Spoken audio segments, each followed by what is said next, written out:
साथियों नमस्कार। आज हम अध्ययन कर रहे हैं सरिस्का टाइगर रिजर्व का। राजस्थान जो खनिजों का अजायब घर है, ये पादप और वन्य जीवों का भी एक बहुत बड़ा आश्रय स्थल है। राजस्थान जाम्बोजी की तपोभूमि के रूप में जो राजस्थान विख्यात है, इसने शुरू से ही वन्य जीवों को बचाने का प्रयास किया है। तो इसी क्रम में आज हम अध्ययन करने जा रहे हैं सरिस्का टाइगर रिजर्व का। मित्रों, सरिस्का टाइगर प्रोजेक्ट में शामिल अलवर जिले का ये क्षेत्र 881 वर्ग किलोमीटर क्षेत्र में फैला है। विश्व का एकमात्र ऐसा टाइगर प्रोजेक्ट है जहां बाघों को यानी टाइगर्स को अन्य स्थानों से ला करके यहाँ संरक्षित किया गया और यह बहुत हद तक सफल रहा। इसकी सफलता से विश्व के अनेक टाइगर प्रोजेक्ट चलाने वाले विद्वान और वैज्ञानिक सरिस्का में अध्ययन के लिए आए। मित्रों, ये एक बार आरपीएससी में 3rd ग्रेड में क्वेश्चन आया था कि राजस्थान में हरे कबूतर कहाँ पाए जाते हैं। जैसे हीरामन तोते झालावाड़ में पाए जाते हैं, वैसे हरे कबूतर अलवर के सरिस्का में पाए जाते हैं। मित्रों, टाइगर मैन के रूप में विख्यात रहे कैलाश सांखला की कर्म भूमि और फतेह सिंह राठौड़ के विचारों को मूर्त रूप देने वाला सरिस्का उत्तरी अरावली की हरी भरी वादियों में स्थित है। 1978 में इसको टाइगर प्रोजेक्ट के रूप में शामिल किया गया था। साथियों, हम जानते हैं कि भारत में टाइगर प्रोजेक्ट के जनक कैलाश सांखला माने जाते हैं, इसलिए उनको टाइगर मैन की उपाधि दी गई है। और टाइगर प्रोजेक्ट भारत में 1973 में शुरू हुआ था, 1973 में, और इसके 5 वर्ष बाद 1978 में अलवर को राजस्थान सरकार के प्रयास से सरिस्का को टाइगर प्रोजेक्ट के रूप में शामिल कर लिया गया। राजऋषि भर्तृहरि की तपोभूमि और पांडवों का आश्रय स्थल रहा सरिस्का क्षेत्र बाघों का प्रजनन और विचरण स्थल है। मित्रों, जब पांडु अपने अज्ञातवास में भारत के कई क्षेत्रों में घूमे थे तो उनका कुछ समय अज्ञातवास के रूप में सरिस्का क्षेत्र में भी बीता था और वहीं एक पांडुपोल नामक स्थान स्थित है जो आज भी हमें याद दिलाता है कि यह क्षेत्र कभी पांडवों का आश्रय रहा है।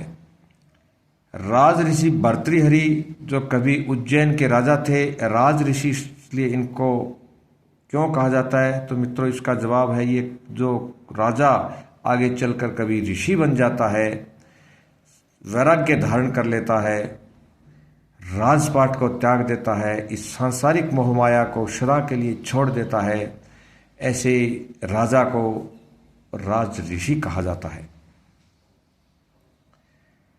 मित्रों, भर्तृहरि ने 3 पुस्तकें लिखी थी। पहली जो जवानी में लिखी उसका नाम था, ये कई बार आ चुकी हैं क्वेश्चन में, श्रृंगार शतक। उसके बाद वैराग्य शतक, ये इनकी फेमस पुस्तकें थी। ये जो सरिस्का क्षेत्र है इसमें 2 पठार स्थित हैं। उन पठारों का नाम है कांकवाड़ी और कासवानी नामक 2 पठार हैं। यहाँ का भर्तृहरि का मेला राजस्थान में बहुत बड़ा स्थान रखता है। राजस्थान की लोक संस्कृति में इस मेले का बहुत बड़ा स्थान है। पांडुपोल और हनुमान जी के मंदिर विश्वविख्यात हैं। यहाँ बंगाल टाइगर, देखिए टाइगर की भी अलग अलग प्रजातियां हैं, तो बहुत आप ढंग से इसको याद रखें कि सरिस्का में जो टाइगर पाया जाता है वो बंगाल टाइगर है और ये भारत का राष्ट्रीय पशु है। यहाँ इसके अलावा नीलगाय, भालू, बंदर और वन्य जीवों की अनेक प्रजातियां पाई जाती हैं। आज़ादी से पहले यह अलवर महाराजा का शिकारगाह था। यहाँ का पहाड़ी क्षेत्र अत्यधिक हरा भरा है। 1958 में इसको वन्य जीव अभ्यारण्य का दर्जा मिला। मित्रों, ये सन आ सकता है कि इसको कब वन्य जीव अभ्यारण्य घोषित किया गया। इस क्षेत्र में गर्म जल का एक स्रोता यानी झरना है, उसका नाम है ताल ब्रिज। राजस्थान में एक भी गर्म जल का झरना नहीं है, और जो है वो है ताल ब्रिज। ये भी सरिस्का के अंदर स्थित है। ताज़ा आंकड़ों के अनुसार ये अभी 3-4 दिन पहले की रिपोर्ट है, वन विभाग की ऑथेंटिक रिपोर्ट है कि यहाँ 25 बाघ और 8 शावक हैं। अभी ये अप्रैल 2024 की रिपोर्ट है वन विभाग की कि यहाँ 25 बाघ और 8 शावक हैं। कभी 2005 में यहाँ बाघों की संख्या 0 हो गई थी। मित्रों, शावक कहते हैं बाघ के बच्चे को।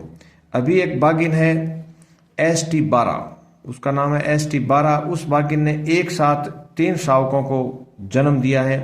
ये एक बहुत बड़ी खुशी की बात है। 2005 में यहाँ एक भी बाघ नहीं बचा था। 2008 में रणथंभौर से यहाँ 2 बाघ, एक बाघ और एक बाघिन ला करके छोड़े गए थे, और उनका कुनबा बढ़ते बढ़ते इतने सालों में 25 की संख्या को पार कर गया है। आप भी कभी भ्रमण करने जाएं तो वहाँ निश्चित रूप से आपको बाघ और बाघिन अटखेलियाँ करते हुए दिखाई जरूर देंगे।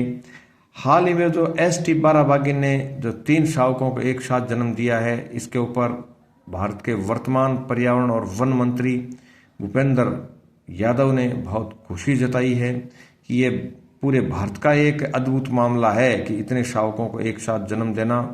तो मित्रों, आप इस बाघ अभ्यारण्य को जब भी पढ़ें तो इसका सन याद रखें, इसका क्षेत्र याद रखें, इसकी प्रजाति जो ST12 और बंगाल रॉयल टाइगर है। फतेह सिंह राठौड़, कैलाश सांखला, भर्तृहरि, इन चीज़ों को आप जरूर इसके साथ जोड़ करके पढ़ें तो आपके अच्छे अंक आएंगे। धन्यवाद।